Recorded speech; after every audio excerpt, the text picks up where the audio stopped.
लेकिन महादिव्य दरबार भी पूज्य गुरुदेव भगवान धाम पर ही लगाएंगे। तो आप सभी से अनुरोध है बैठ जाएं।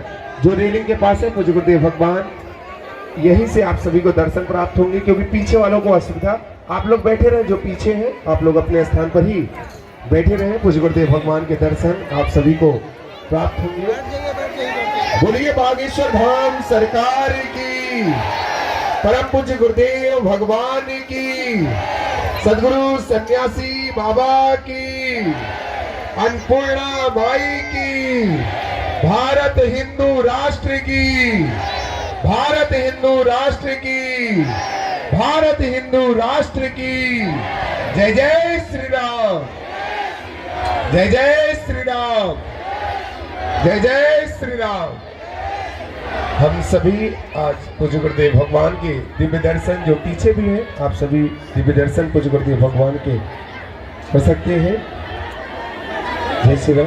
आप सभी से अनुरोध है कि आप सभी अपने स्थान पर विराजमान हो जाएं। जो आगे हैं आप लोग पहले बैठ जाएं, क्योंकि पीछे वालों को असुविधा होती है। बैठ जाएं। आप सभी से अनुरोध है कृपया बैठ जाएं। सभी लोगों से हाथ जोड़ करके प्रार्थना है, कृपया आप सभी अपने स्थान पर विराजमान हो जाएं, ताकि सभी को पूज्य गुरुदेव भगवान के दिव्य दर्शन प्राप्त हो सके। चाहते हैं कोई तुम्हारी मजाक ना बनावे, हम चाहते हैं तुम गुरुओं के चक्कर में ना पड़ो, हम चाहते हैं तुम सदा सदा के लिए हनुमान जी के चक्कर में पड़ो।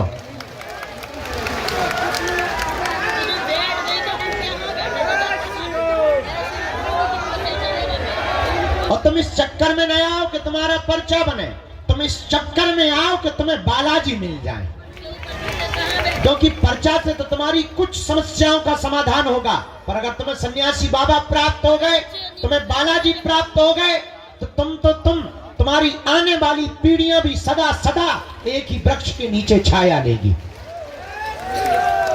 ऐसा पेड़ मत लगाओ जिसमें केवल तुम्हें छाया मिले, ऐसा वृक्ष लगाओ कि तुम्हारी आने वाली पीढ़ियों को भी छाया मिले।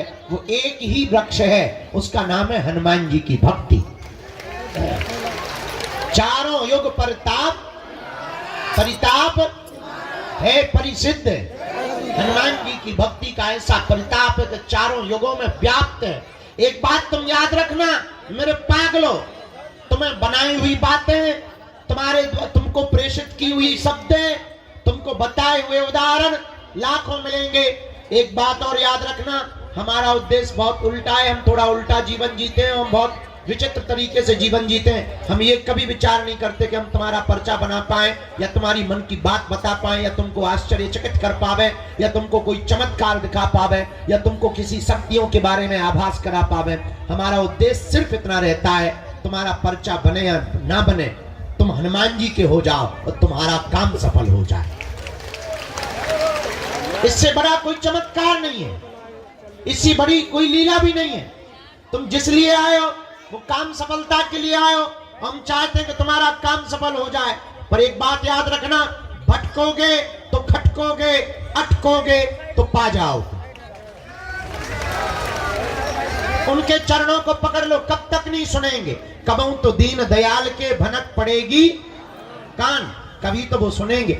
हाँ, भगवान के घर देर है, क्या नहीं है, अंधेर नहीं है। तंत्र मंत्र तांत्रिकों के चक्करों में तुम्हें बातें बहुत मिलेंगी, ठड़ूला मिलेंगे बात, लेकिन बहुत ज्यादा जीवन में तुमको एक लंबे समय तक के लिए सुख और आनंद पाना है, जन्म जन्म के लिए तुम्हें कृपा पानी है, उसके लिए तुम्हें हर हाल में हनुमान जी का बनना ही पड़ेगा। आज की बात तुम्हें हमारी कड़वी लग सकती है, आज की बात तुम्हें यह भी लग सकती है कि शायद इस प्रकार से बातें क्यों कर रहे हैं। तुमसे ज्यादा विचित्र आदमी हमने दुनिया में देखा नहीं है। तुम 4 दिन में अपना गुरु बदल देते हो, तुम महीने भर में अपने भगवान बदल देते हो, तुम दरबार बदल देते हो, कुछ लोग तो अपना धर्म तक बदल देते हैं। हमें तुम लोगों से ज्यादा वाहियात आदमी नहीं दिखाई पड़ा। हम यही तुमको शिक्षा देंगे, तुम हमारे भी चक्कर में मत पड़ो, तुम हमारे भी पीछे मत पड़ो, तुम हमारी भी बातों में मत आओ। उठ जाओ, खड़े हो जाओ। जिनसे हमारी बिगड़ी बनी, जिनसे लाखों लोगों की बिगड़ी बनी, तुम भी उन्हीं बालाजी और सन्यासी बाबा के हो जाओ। वो सब सुन रहे हैं, वो सब देख रहे हैं, उन्हें सब आभास है। और तुम ये मत समझो कि तुम्हारी पुकार उन तक पहुंची नहीं। वो देख रहे हैं कि तुम्हारा धैर्य कितना है। वो देख रहे हैं कि तुम कब तक नहीं अधैर्य होते हो। वो देख रहे हैं कि तुम कितने क्षण के अंतिम क्षण तक टिकते हो। वो देख रहे हैं कि तुम्हारी श्रद्धा और आस्था कितनी मजबूत है। इसलिए डगो मत, डिगो मत। और जरूरी नहीं तुम बागेश्वर धाम आओ, तुम्हें हमारे जैसा आदमी भी नहीं मिलेगा। जरूरी नहीं तुम बागेश्वर धाम आओ, तुम जहां रहो वहां से भक्ति करो, वही तुम्हारे लिए बागेश्वर बालाजी है। वही तुम्हें सन्यासी बाबा है, वही तुम्हें दादा गुरु है। जब तुम्हारी क्षमता हो जाए, जब तुम्हारे जेब में व्यवस्था हो जाए केवल आने की, जब वो पुकार लगा दें, तब दौड़े दौड़े उनकी चरण शरण में चले आना। हम तुम्हें दावे के साथ कहते हैं कि तुम्हें हम पूरी जिंदगी क्या कई जन्म भी ना मिले तब भी तुम्हारा कोई काम नहीं रुक सकता। काम तो तुम्हारा होकर के रहेगा, क्योंकि काम तो उन्हें करना है। और जिन्हें करना है तुम उन्हें पकड़ो, जिन्हें कृपा करनी है तुम उन्हें पकड़ो।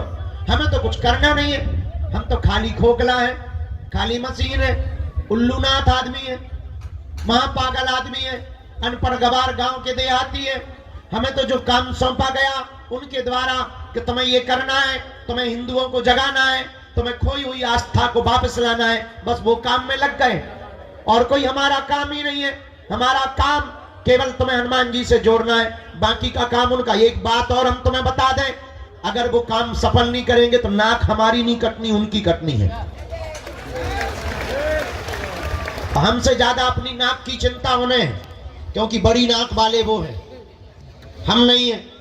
हमारी कोई नाक क्या है, हमें अपनी औकात पता है कि क्या थी और क्या है। हम अपनी औकात को बहुत अच्छे तरीके से जानते हैं। तो जो भी कृपा कर रहे, जो भी नाम है वो हनुमान जी का है। तुम चिंता मत करो, तुम्हारे काम की चिंता, तुम्हारी सफलता की चिंता, तुम पर कृपा करने की चिंता तुमसे ज्यादा बालाजी को है, क्योंकि उन्हें अपने नाम की पड़ी है। इनके घर देर है, क्या नहीं है? जोर से बोलो। इसलिए किसके चरण पकड़ना है? बालाजी के। जोर से बोलो। बालाजी के। एक बात से तुम्हें बात समझ में आ जाएगी। बहुत से लोग कहते कि हम पर भगवान की कृपा क्यों नहीं होती। जरा माइक तेज करो, एक बात से बात समझ आ जाएगी। एक छोटा सा उदाहरण हम तुमको देते हैं। किसी गांव में एक आदमी रहता था, जोरू का गुलाम, लुगाई का गुलाम। होते भी हैं, ऐसी कोई बड़ी बात नहीं है।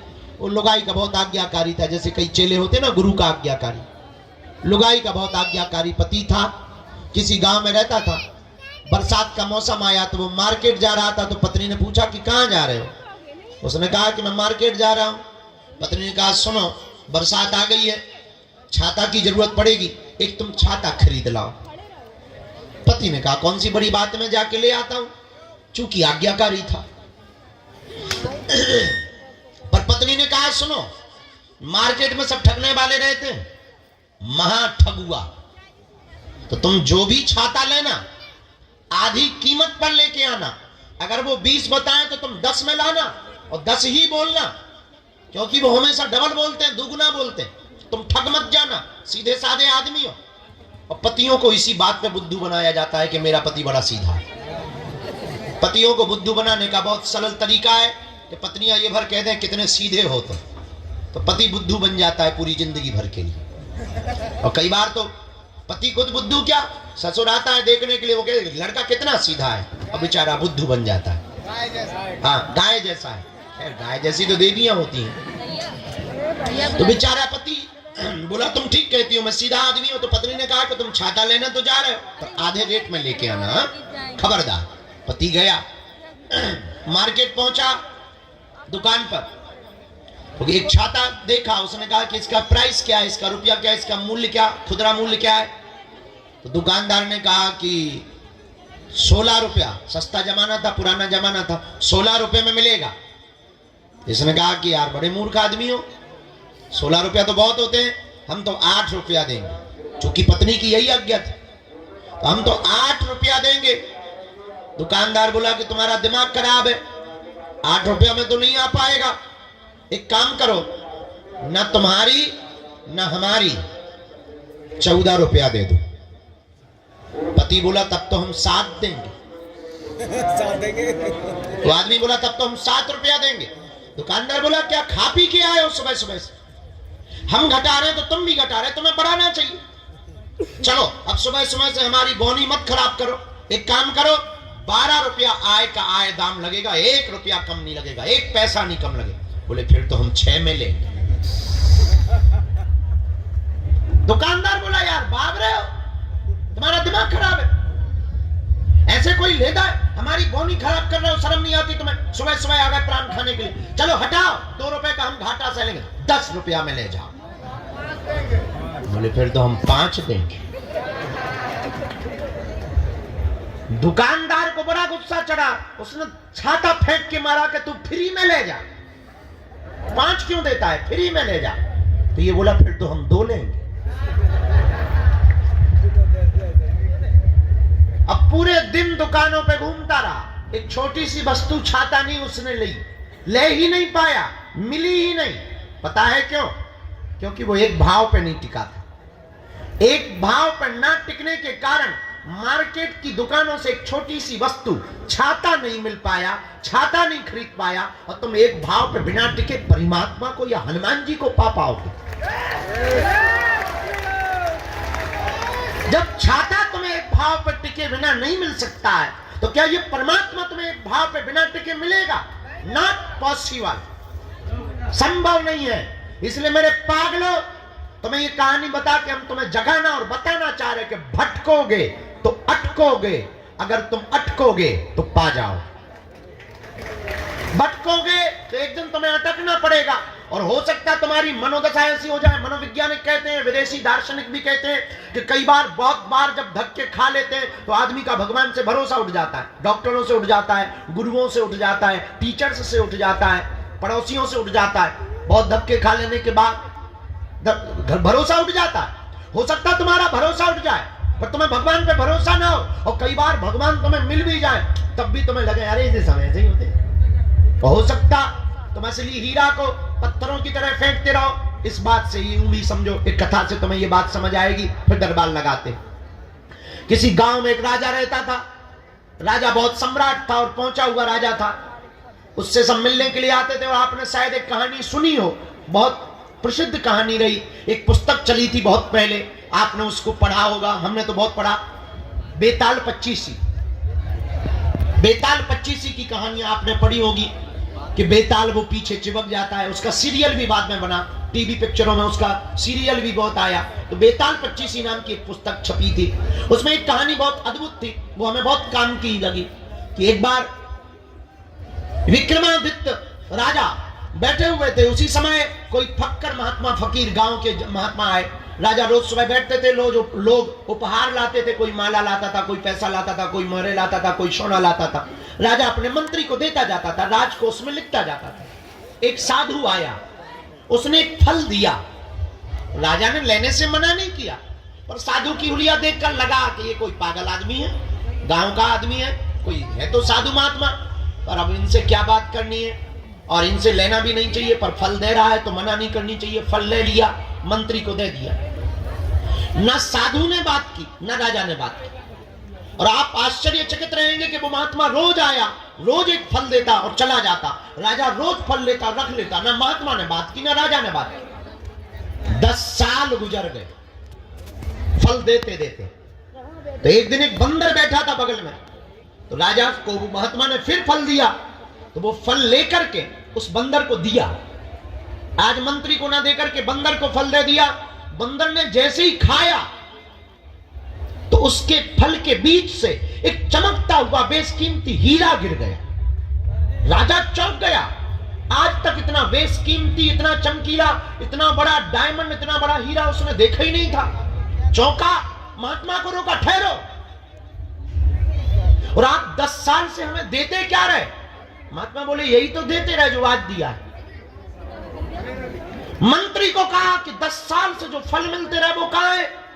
मंत्री बोला वैसे हम बहुत सावधान आदमी हैं, हमने फल फेंके तो नहीं है, पर नीचे के गड्ढे में डाल दिए हैं, एक अंडरब्रिज टाइप का है, उसमें हमने जाकर के रखे हैं। राजा ने कहा जल्दी खोलो, और जब दरवाजा खोला तो फलों की सड़ंद की दुर्गंध तो आ रही थी, लेकिन उसके भीतर से चमचमाते हुए हीरा दिखाई पड़ रहे थे।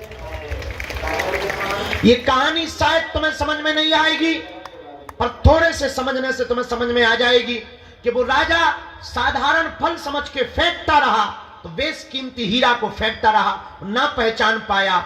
अगर वो पहले दिन ही पहचान लेता, शायद कुछ और बड़ा पा जाता, शायद कुछ और जान लेता, शायद गुरु की कृपा और पहले पा लेता। पर कई बार हम लोग जानबूझ करके एक भूल कर बैठते हैं, असली हीरा को फेंक देते हैं और कई बार नकली पत्थर को हीरा समझ लेते हैं।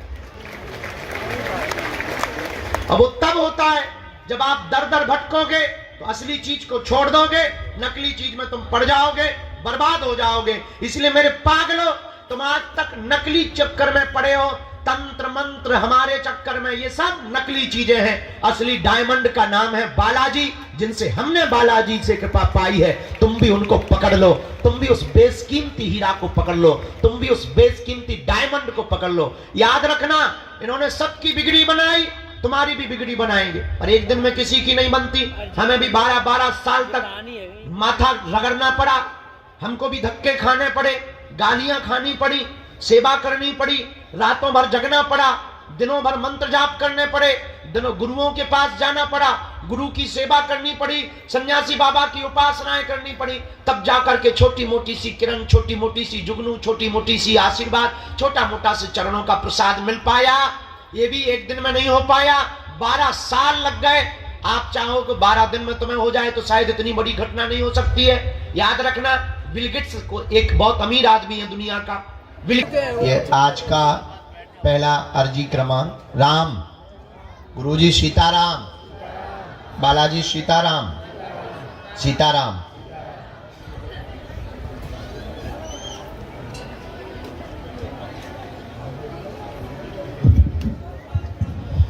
बाएं हाथ में राहुल जी विराजमान है। दरबार में पहली अर्जी स्वीकार हुई, राहुल जी विराजमान है। बाएं हाथ में कोने पर आपकी अर्जी स्वीकार हो गई है। आगे की तरफ में आप आ जाएं, आपकी अर्जी बालाजी के चरणों में स्वीकार हो।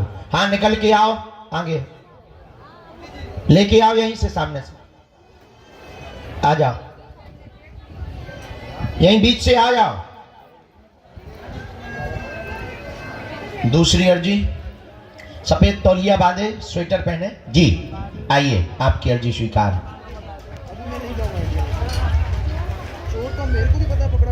तीसरी अर्जी जो स्वीकार हुई, पंडाल में सबसे लास्ट में माता जी जो पीला रंग का शॉल डाले हुए, हाथ जोड़े हुए खड़ी हैं। हाँ हाँ, आ जाओ माता जी, तुम्हारी अर्जी स्वीकार हो गई है।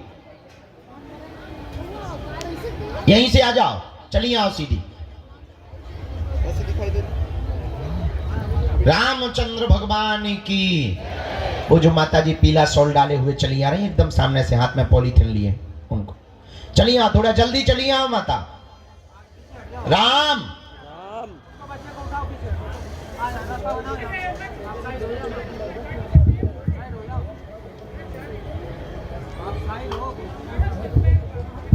बोलो बागेश्वर बालाजी की, सन्यासी बाबा की।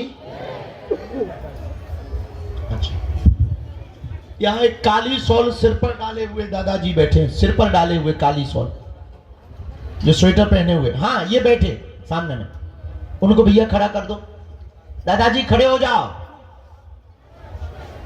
हाँ, खड़ा कर दो बेटा, अर्जी हो गई, आ जाओ, यहीं आ जाओ।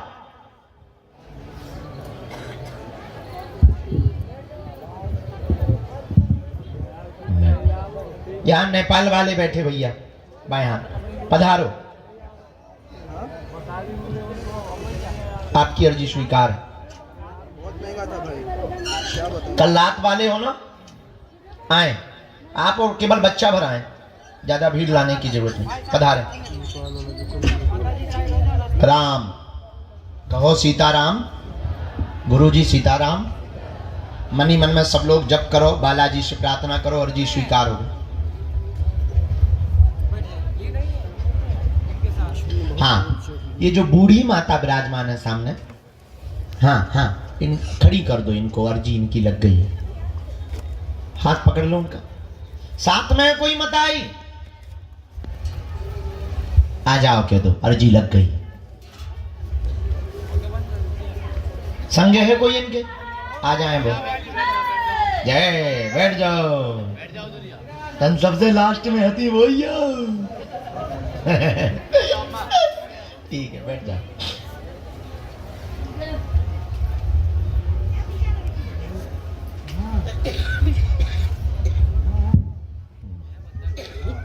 बिटिया आजा, हाथ में टिफिन प्रसाद का लिए हुए, बहुत देर से मनी मन में गाली बक रही। आजा जगत जननी।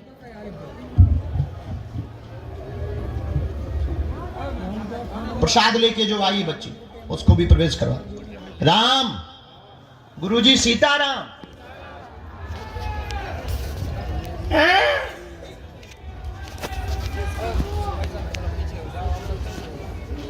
इसके बाद में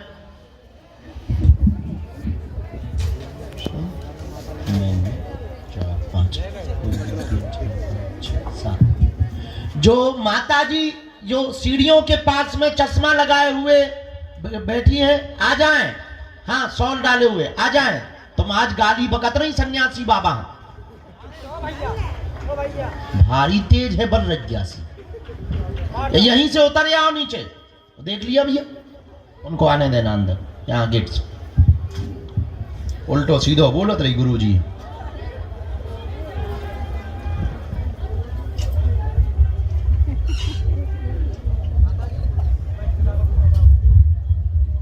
साथ में है कोई, बुला लीजिए।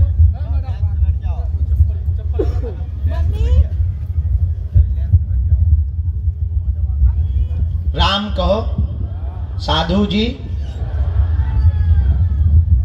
गेट के सामने राजस्थान वाली माता जी, आप हाँ खड़ी हो जाएं, आपकी अर्जी स्वीकार हो गई।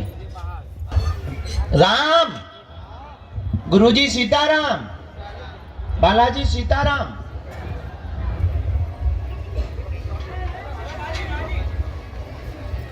इन्हीं को आने दो, इन्हीं को आने दो, हमें इन्हीं को बुलाया। ये सीढ़ियों के पास बैठी थी। चलो, एक जब तक भेजो तब तक और हम फिर गुरुजी जिनके लिए कहेंगे हम बुलाते जाएंगे। आप नाम जप करते जाओ, हम इनकी जब तक अर्जी बना के पर्चा दे दें। आइए,